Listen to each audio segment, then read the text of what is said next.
ভালো।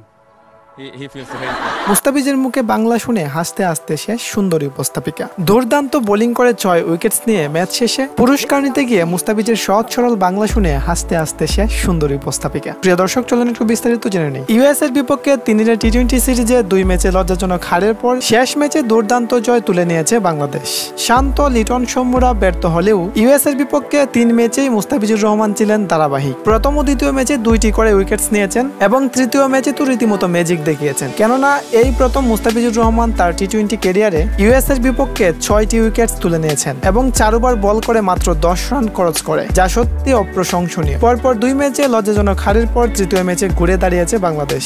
এদিন প্রথমে ব্যাট করতে নেমে 20 ওভার শেষে 9 উইকেট হারিয়ে 104 রান করতে পারে ইউএসএ। তবে সেটা সম্ভব হয়েছে মুস্তাফিজুর রহমানের দুর্দান্ত বোলিং এর জন্য, কেননা 4 ওভার বল করে মাত্র 10 রান দিয়ে 6 উইকেটস তুলে নিয়েছিলেন। এরপর 105 রানের লক্ষ্যে জয়ের জন্য ব্যাট করতে নেমে তানজিদ হাসান তামিম এবং সৌম্যর দুর্দান্ত ব্যাটিংয়ে মাত্র 11 ওভারেই দুর্দান্ত জয় পায় Bangladesh.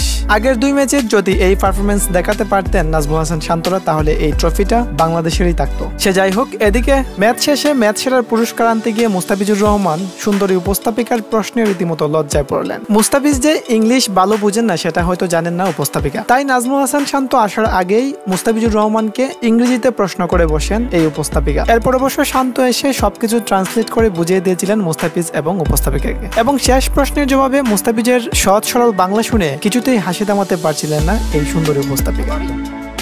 He feels really good. Well said. Well, congratulations.